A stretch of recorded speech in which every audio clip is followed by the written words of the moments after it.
Panamax and New Panamax are terms for the size limits for ships traveling through the Panama Canal. Formally, these limits and requirements are published by the Panama Canal Authority, titled Vessel Requirements. These requirements also describe topics like exceptional dry seasonal limits, propulsion, communications, and detailed ship design. The allowable size is limited by the width and length of the available lock chambers, by the depth of water in the canal, and by the height of the Bridge of the Americas since the bridge's construction. These dimensions give clear parameters for ships destined to traverse the Panama Canal and have influenced the design of cargo ships, naval vessels, and passenger ships. Panamax specifications have been in effect since the opening of the canal in 1914. Ships that do not fall within the Panamax sizes are called post-Panamax. In 2009, the ACP published the New Panamax that came into effect when the canal's third set of locks, larger than the current two, opened on the 26th of June 2016. The increasing prevalence of vessels of the maximum size is a problem for the canal, as a Panamax ship is a tight fit that requires precise control of the vessel in the locks, possibly resulting in longer lock time, and requiring that these ships transit in daylight, because the largest ships traveling in opposite directions cannot pass safely within the Calabrica. The canal effectively operates an alternating one-way system for these ships. Dimensions. Panamax is determined principally by the dimensions of the canal's lock chambers, each of which is 110 feet wide, 1,050 feet long, and 41.2 feet deep. The usable length of each lock chamber is 1,000 feet. The available water depth in the lock chambers varies, but the shallowest depth is at the south sill of the Pedro Miguel locks and is 41.2 feet at a Miraflores lake level of 54 feet 6 in. The height of the Bridge of the Americas at Balboa is the limiting factor on a vessel's overall height. The exact figure depends on the water level. The maximum dimensions allowed for a ship transients the canal are: length overall, 950 feet. Exceptions: container ship and passenger ship, 965 feet.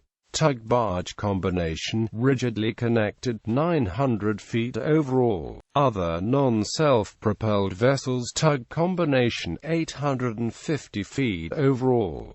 Width over outer surface of the shell plating, 106 feet. General exception, 107 feet, when draft is less than 37 feet in tropical fresh water. Draft 39.5 feet in tropical fresh water. The name and definition of TFW was created by ACP using the freshwater Lake Gatun as a reference, since this is the determination of the maximum draft. The salinity and temperature of water affect its density, and hence how deep a ship will float in the water. Tropical fresh water is fresh water of Lake Gatun with density 0.9954 gms cc at 29.1 degrees Celsius.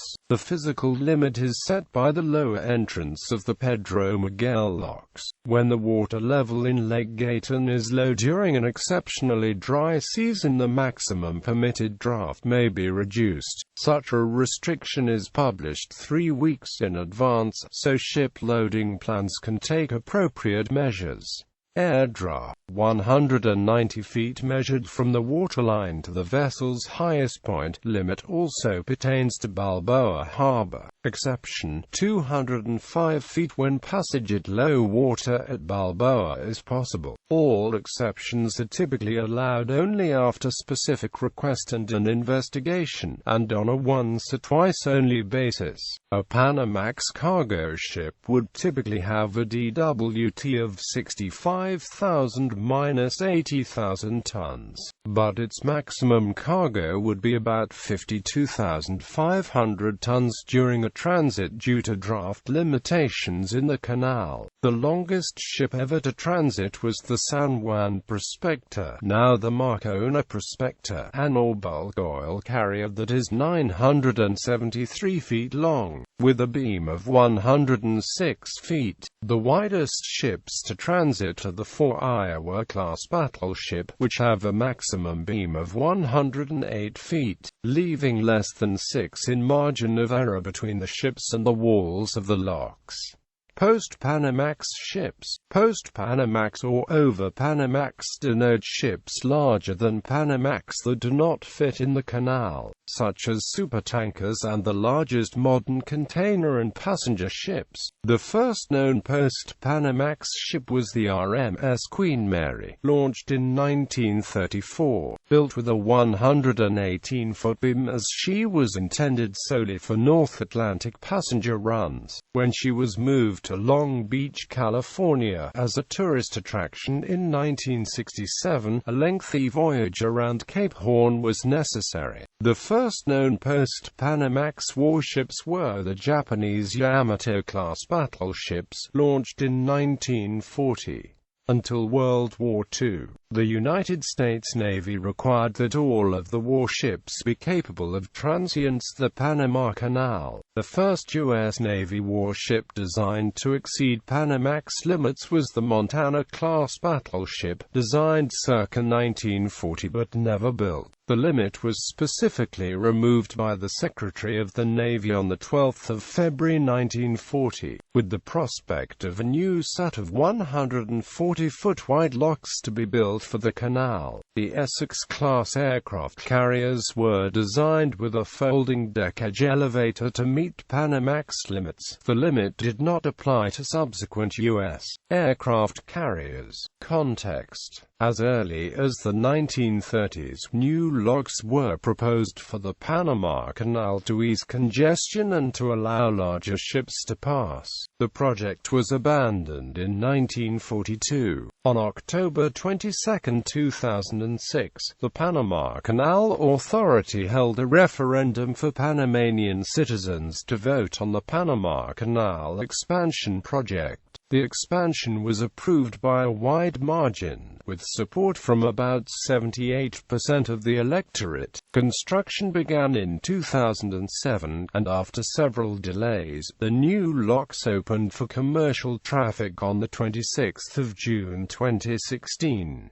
New Panamax. The plans to build another set of larger locks have led to the creation of New Panamax, based on new lock dimensions of 427 meters in length, 55 meters in beam, and 18.3 meters in depth.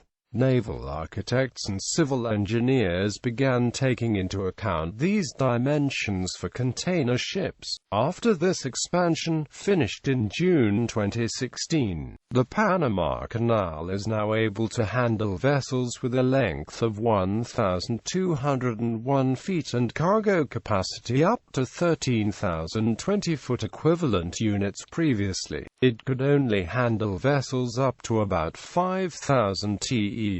The new Panamax standard will be able to accommodate ships up to 120,000 DWT. However, even after opening the new, much larger locks, there will be ships that will not be able to pass through the Panama Canal. These include Maersk E-class and Maersk Triple-E-class container ships, T-class supertankers, and Valemax ore carriers, all of which are too wide for the new locks. Furthermore, while the world's largest cruise ships, Oasis of the Seas, Allure of the Seas and the Harmony of the Seas will fit within the new locks, they are too tall to pass under the Bridge of the Americas even at low tide, so they can't safely pass unless they raise the Bridge of America by a few feet. Several ports, including the ports of New York and New Jersey, Norfolk, and Baltimore, all on the east coast of the United States, have already increased the depth to at least 50 feet to accommodate these changes.